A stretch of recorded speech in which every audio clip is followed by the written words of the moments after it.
मैं सबसे पहले उदय प्रताप शिक्षा समिति और उससे संबद्ध सभी संस्थाओं को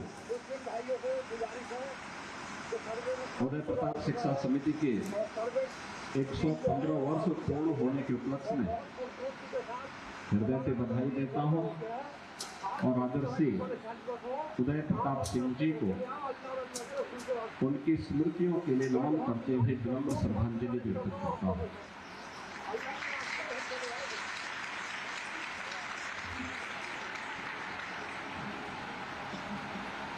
यूपी कॉलेज का नाम शिक्षा जगत का एक चमकता हुआ सितारा है और गत एक सदी में शिक्षा के क्षेत्र में जीवन के सर्वांगीण विकास के क्षेत्र में उदय प्रताप कॉलेज ने जो कार्य किए, मुझे लगता है कि केवल वाराणसी ही नहीं और पूर्वी उत्तर प्रदेश और बिहार ही नहीं बल्कि उत्तर प्रदेश और पूरा देश इसके प्रति विनम्र भाव के साथ अपनी कृतज्ञता भी ज्ञापित करता है। बहनों और भाइयों, हम सबको इस बारे में याद रखना होगा। 1909 में वाराणसी में एक कॉलेज की स्थापना हो, एक शिक्षण संस्थान स्थापित हो, ये कल्पना अपने आप में उस समय के उन महापुरुषों की और खासतौर पर राजर्षि उदय प्रताप सिंह जोदेव जी के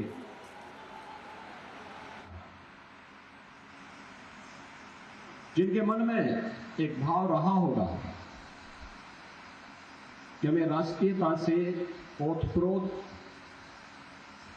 भावी भारत के निर्माण के लिए एक ऐसी शिक्षण और प्रशिक्षण संस्था देनी है जो देश की आजादी के आंदोलन को तो एक गति दे ही सके,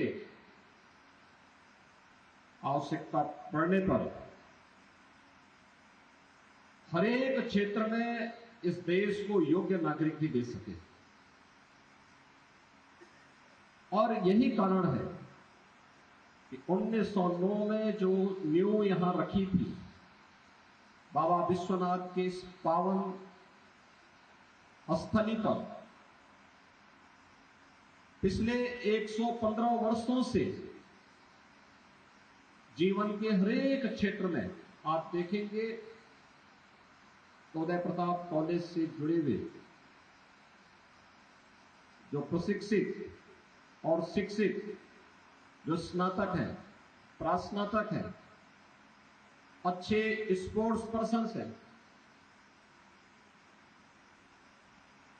कृषि के क्षेत्र में हो, डेयरी के क्षेत्र में हो या जीवन के प्रत्येक अन्य क्षेत्र में, वह हम सबको देखने को मिलता है। पूरे देश के अंदर भी और राज्य के अंदर तो अक्सर उन लोगों से मुझे एक संवाद और संपर्क होने का मेरा अवसर प्राप्त होता रहता है। मैं आज सुबह ही जब इस कार्यक्रम के लिए गोरखपुर से प्रस्थान कर रहा था तो गोरखपुर में मंदिर के द्वारा संचालित महाराणा प्रताप शिक्षा परिषद के अध्यक्ष वर्तमान में जो हैं उनका नाम भी उदय प्रताप सिंह है। प्रोफेसर उदय प्रताप सिंह वह पूर्वांचल विश्वविद्यालय के कुलपति थे। तो आज सुबह सुबह उनकी उम्र इस समय लगभग 95 साल है। वे मेरे पास आए, उन्होंने कहा कि आज आप यूपी कॉलेज जा रहे हैं। मैंने कहा कि मैं उसी कॉलेज में 5 वर्ष रह करके पढ़ा हूं।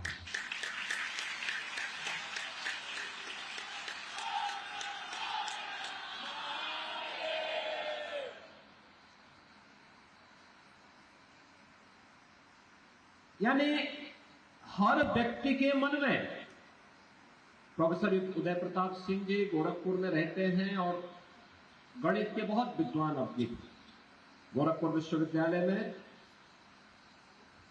मैथ्स जो डिपार्टमेंट है उसके वह हेड थे, डीन थे, वहां के प्रो वाइस चांसलर थे, बाद में पूर्वांचल विश्वविद्यालय के वे वाइस चांसलर बने और वर्तमान में गोरखपुर में महाराणा प्रताप शिक्षा परिषद के अध्यक्ष के रूप में अपनी सेवाएं दे रहे हैं। मैं स्वयं उनकी बातों को देख करके कि जो व्यक्ति स्वयं एक ऊंचाई प्राप्त करने के बाद आज 95 वर्ष की उम्र में भी अपनी उस पुरातन संस्था को स्मरण कर रहा हूं, तो मुझे बताने लग गए, हो कहने लगे साहब हम घुड़सवारी भी वहां करते थे, वहां पे हमारे समय में खेल के कार्यक्रम इस प्रकार के थे, संध्या वंदन के ये नियम थे, ये सारे कार्यक्रम वहां इस रूप में होते थे। ये बातें बताती हैं कि किस पवित्र उद्देश्य के साथ राजर्षि ने इस पावन सांस्कृतिक राजधानी में इस संस्था की नींव रखी और देश को एक शिक्षित और प्रशिक्षित युवा देकर के, आत्मनिर्भर युवा देकर के स्वतंत्रता के पूर्व राष्ट्रभक्त नौजवानों की पीढ़ी को इस संस्था के माध्यम से तैयार करने का कार्य किया। याद रखना, युवा शक्ति की उपेक्षा करके कोई देश आगे नहीं बढ़ सकता, कभी आगे नहीं बढ़ सकता। हमें उनकी भावनाओं को सम्मान देना होगा, उन्हें आगे बढ़ने के लिए उचित अवसर देने होंगे। हम उनकी भावनाओं को कैद करके नहीं रख सकते, उनके आगे बढ़ने की संभावना को हम बाधित नहीं कर सकते, उसमें बैरियर नहीं लगा सकते और ये हमें कोई अधिकार भी नहीं होना चाहिए, क्योंकि ये पहली बार नहीं, दुनिया के अंदर किसी भी देश ने प्रगति तब तक नहीं की है, वह देश कभी आगे नहीं बढ़ा है जिस देश की युवा शक्ति कुंठित हो, जिस देश की युवा शक्ति अपराध बोध से ग्रसित हो,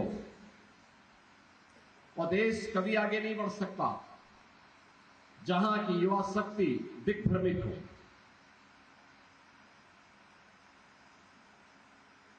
और इसलिए जब भी परिवर्तन हुआ है, भविष्य में भी जब भी परिवर्तन होगा, हमारी युवा शक्ति करेगी और उस युवा शक्ति के केंद्र बिंदु के रूप में हमारे संस्थानों को अपने आप को तैयार करना होगा।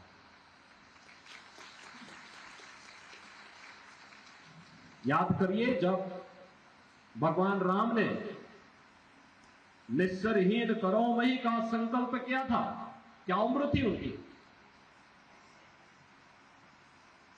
कि मैं इस धरती से राक्षसों का अंत करके ऋषि मुनियों को, वनवासियों गिरवासियों को अभय प्रदान करूंगा। यह संकल्प उस उम्र में अयोध्या का राजकुमार कर रहा है। जब श्री कृष्ण संकल्प करते हैं कि पवित्राणाय साधुनाम विनाशाय च दुष्कृताम, तब वे युवा ही थे, बुजुर्ग नहीं थे। याद करिए, बुद्ध ने जब ज्ञान प्राप्त किया था और पूरी दुनिया को निर्वाण का संदेश दिया था, तब बुद्ध युवा ही थे।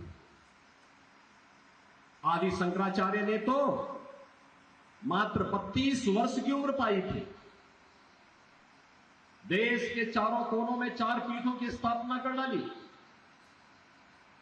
सनातन धर्म की पुनर्स्थापना उन्होंने फिर से कर दी।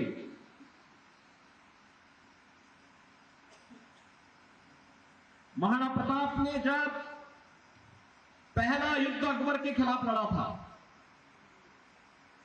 उस समय महाराणा प्रताप की उम्र मात्र 27 वर्ष थी।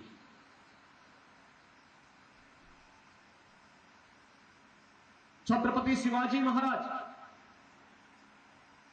गुरु गोविंद सिंह जी महाराज, इन सब का इतिहास, और गुरु गोविंद सिंह जी महाराज के 4 साहबजादे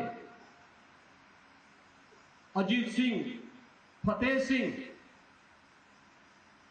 जुझार सिंह, जोरावर सिंह, क्या उम्र थी? 7 साल, 9 साल, 11 साल, 14 साल। ये कोई उम्र है? लेकिन देश के लिए लड़ रहे थे, धर्म के लिए लड़ रहे थे, और उन्होंने शहादत प्राप्त की थी। पूरी दुनिया के अंदर वैदिक संस्कृत का उद्घोष करने वाले स्वामी विवेकानंद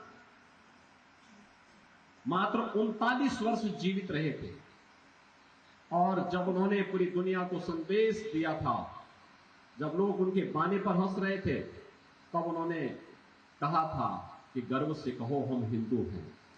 पूरी दुनिया के अंदर उन्होंने उद्घोष किया था। मात्र 39 वर्ष जीवित रहे थे, और दुनिया को बताया था कि हमारा सनातन धर्म क्या है। और इसलिए गुरुदेव रविंद्रनाथ टैगोर से पूछा गया था कि भारत क्या है। उन्होंने कहा था भारत को जानना है तो आप स्वामी विवेकानंद को पढ़ लीजिए, भारत के बारे में पूरी जानकारी मिल जाएगी। 1857 के देश के प्रथम स्वातंत्र समर को स्वातंत्र समर के रूप में संबोधित करने वाले और उस पर लेखनी लिखने वाले वीर सावरकर को जब 2 आजन्म कारावास की सजा होती है, तो उस समय वीर सावरकर की उम्र क्या होती है? मात्र 28 वर्ष। मात्र 28 वर्ष की उम्र में वीर सावरकर को 2 आजन्म कारावास की सजा होती है भारत की स्वाधीनता के। और हे इस भारतवर्ष में 100 बार मेरा जन्म हो, कारण सदा ही मृत्यु का देशोपकारक कर्म हो।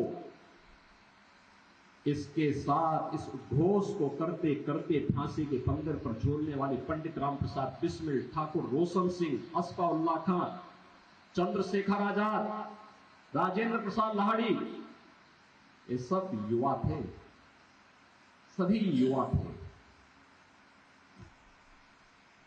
यानी युवाओं की लंबी फौज जब भी अंगड़ाई ली है, भारत आगे बढ़ा है।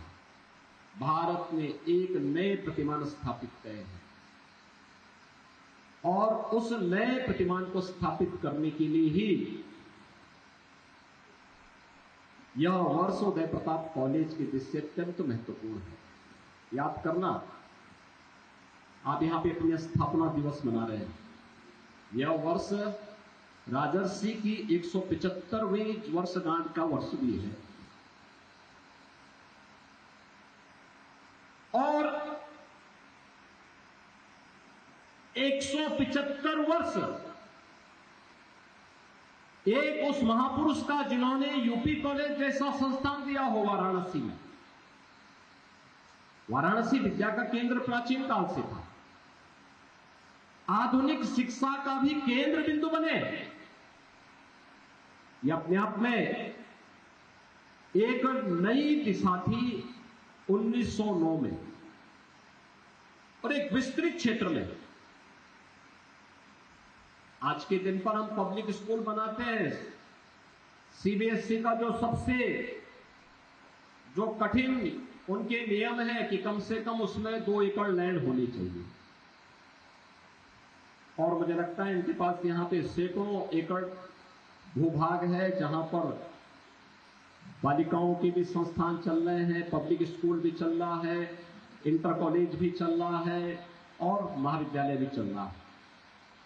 यहाँ पे स्पोर्ट्स स्टेडियम भी है, और भी अन्य तमाम डेयरी भी है, एग्रीकल्चर का फार्म भी है, और भी कुछ चल रहा है। ये सभी कुछ यहाँ पे वाराणसी के अंदर, काशी के अंदर एक साथ एक कैंपस के साथ ये सब जुड़े हुए हैं और सब संचालित हो रहे हैं। ये चीजें दिखाती हैं कि उनके मन में एक तलब थी, कैसा भारत हम देना चाहते हैं। राजर्षि का जन्म, और वे राजा थे भिलका स्टेट के, जो आज का श्रावस्ती जनपद है। काशी विद्या की केंद्र थी, इसलिए उन्होंने कहा कि नहीं, काशी इसके लिए सबसे उपयुक्त जगह होगी। उन्होंने काशी में आकर के इस कार्य को आगे बढ़ाया, और काशी आज जिस रूप में तेजी के साथ आगे बढ़ी, 1909 में उदय प्रताप शिक्षा समिति के माध्यम से संस्थान की स्थापना, और 1916 में महामना पंडित मदन मोहन मालवीय जी के द्वारा काशी हिंदू विश्वविद्यालय की स्थापना। काशी की दिशा से दो महत्वपूर्ण कदम रहे हैं। इन 100 वर्षों में अनेक विभूतियों ने जीवन के अलग अलग क्षेत्र में इस संस्थान से देश के लिए, समाज के लिए बहुत कुछ किया। अभी गत वर्ष ही ओलंपिक के लिए भारत को मेडल प्रदान करने वाले हॉकी के खिलाड़ी ललित उपाध्याय को हमने डिप्टी एसपी के पद से नवाजा है। जब मैं ललित उपाध्याय से बात कर रहा था तो ललित उपाध्याय ने बताया, साहब मैं यूपी कॉलेज में ही पढ़ा हूं। यानी ये चीजें क्या दिखाती है कि आपके पास क्षमता है, और उस क्षमता के अनुरूप अपने आप को तैयार करना। याद रखना, हम समय की गति को नहीं रोक सकते, और काल का चक्र भी बड़ा विचित्र होता है। वह न किसी का इंतजार करता है और न किसी को इंतजार करने की फुर्सत देता है। जो उस प्रवाह के साथ अपने आप को लेकर के चल पड़ता है वह आगे बढ़ पाता है, और जो उस प्रवाह में रुक जाता है वो पिछड़ जाता है। हमें पिछड़ना नहीं है। एक अवसर है आपके पास। मैं भी देख रहा था, मेरे पास यहां पर जब उदय प्रताप शिक्षा समिति के सचिव न्यायमूर्ति एसके सिंह जी जब अपनी बात को अपना बोधन दे रहे थे, उनकी पीड़ा भी थी कि हमें इन चीजों की मान्यता चाहिए। और मुझे लगता है कि मान्यता के लिए पहले से स्थापित संस्थाएं अगर अपनी न्यूनतम अर्हता पूरी करते हैं तो उन्हें शासन की भावनाओं के अनुरूप, जिसे हम ईज ऑफ डूइंग बिजनेस कहते हैं, वह केवल व्यवसाय के लिए नहीं बल्कि जीवन के प्रत्येक क्षेत्र के लिए है कि कार्य की सुगमता आसान हो। और मैं तो कहता हूं कि किसी भी शिक्षण प्रशिक्षण संस्थान को मान्यता देने के लिए आज के दिन पर हमें इतना मोटा पोथा की बजाय एक पेज की मान्यता का कागज भरना चाहिए और एफिडेविट उसके साथ लगवा देना चाहिए। आप उसको ऑनलाइन करिए, सरलीकरण करिए। अगर उसके द्वारा सभी बातें सही कही गई हैं, आप एक टीम बनाइए, टीम ने सबको जायज पाया है, एक पेज में सबको मान्यता मिल जानी चाहिए। उस मोटे पोथे को कोई नहीं पढ़ता, कोई नहीं देखता होगा। हाँ, कुछ बाबुओं के लिए अपना टाइम पास करने का मौका जरूर मिल जाता होगा, और उसको जितना सरलीकरण आप कर सकते हैं करना चाहिए। लेकिन मेरा यह मानना है कि उदय प्रताप कॉलेज के पास एक क्षमता है कि स्वयं में एक ऑटोनॉमस सेंटर बने, कैंपस बने। किसी भी शिक्षक की सेवा पर इसका कोई विपरीत असर नहीं पड़ने वाला है, कोई विपरीत असर नहीं पड़ने वाला है। मैं मानता हूं चेतनारायण सिंह जैसे अच्छे शिक्षक यहाँ इस संस्थान ने दिए हैं, वे अच्छे शिक्षक थे। अब भले ही उनका शिक्षा से दूर थोड़ा दूरी उन्होंने बना ली है, लेकिन अच्छे शिक्षक के रूप में वे जाने जाते हैं, अनुशासित शिक्षक के रूप में जाने जाते हैं। और मैं भी इसलिए उनको सम्मान देता हूं, क्योंकि मुझे बहुत पहले यहां आने का अवसर एक बार मिला था। तो जब मैं आया था तब मैं देख रहा था, उस समय चेतनारायण सिंह जी डंडा लेकर के छात्रों के साथ व्यवस्था में खड़े थे। बाद में उनको मैंने एमएलसी के रूप में भी उनके कार्यकाल को देखा। दोनों में अंतर था, एक अनुशासित शिक्षक के रूप में, एक योग्य शिक्षक के रूप में। आज जब वो आते हैं तो वो फिर वो एक ट्रेड यूनियन वाली उनकी बोलचाल अब शुरू हो गई है। अब वो कहते हैं कि हमारी मांगे पूरी हो चाहे जो मजबूरी हो। मैं कहता हूं कि आप ट्रेड यूनियन के नेता नहीं, आप तो एक शिक्षक हैं। आपको शिक्षक के रूप में बात करनी चाहिए। ये बोलिए कि हम पढ़ाएंगे, बच्चों के अधिक से अधिक दिन कक्षाएं चलनी चाहिए। लेकिन अगर यह संस्थान विश्वविद्यालय के रूप में, निजी विश्वविद्यालय के रूप में भी आवेदन करता है तो किसी भी शिक्षक की सेवा पर कोई विपरीत असर नहीं पड़ता है, कोई असर विपरीत नहीं पड़ना। जो सरकार के द्वारा अनुदान मिल रहा है वो उसी प्रकार से मिलता रहेगा और उसको मुझे लगता है कि आने में किसी प्रकार की कोई बाधा कहीं नहीं आती है, बल्कि आपको एक ऑटोनॉमी मिलेगी। आपको नए नए पाठ्यक्रम के साथ अपने आप को जोड़ना पड़ेगा, नए उसके साथ इस कैंपस को आगे बढ़ाने का एक अवसर आपके पास होगा। अच्छे अवसर आपके पास होंगे, बहुत सारे सेंटर ऑफ एक्सीलेंस आप दे पाएंगे। याद रखना, मैंने जो आपको पहले भी कहा, हमें समय के प्रवाह के साथ अपने आप को तैयार करना होगा। आज टेक्नोलॉजी कहां से कहां तक पहुंच चुकी है, बहुत आगे बढ़ चुकी है। एक समय था जब हम लोग एक आर्टिकल बनाने में हम लोगों को 4, 6, 10 घंटे लगते थे, 20 घंटे लगते थे। आज ऐसा कुछ नहीं। आज चैट जीपीटी में जाइए, आपको 3 से 4 मिनट में ढेर सारा मटेरियल उसमें मिल जाएगा। कोई भी आर्टिकल आपको तैयार करना हो, कोई भी आलेख तैयार करना हो, टेक्नोलॉजी बहुत आगे बढ़ चुकी है। एक सॉफ्टवेयर है ये आर्टिफिशियल इंटेलिजेंस का, और आपको उतना बड़ा आलेख आपको मिल जाएगा। विषय है, आपको फिर अपने अनुसार, अपनी रुचि के अनुसार उसको शब्दों का स्वरूप देकर के आप उसको आगे बढ़ा सकते हैं। आप आर्टिफिशियल इंटेलिजेंस के बारे में युवा पीढ़ी को नहीं बताएंगे, ड्रोन टेक्नोलॉजी के बारे में नहीं बताएंगे, रोबोटिक टेक्नोलॉजी के बारे में नहीं बताएंगे, इंटरनेट ऑफ थिंग्स के बारे में नहीं बताएंगे, एग्रीकल्चर में जीन एडिटिंग तक पहुंच चुके हैं।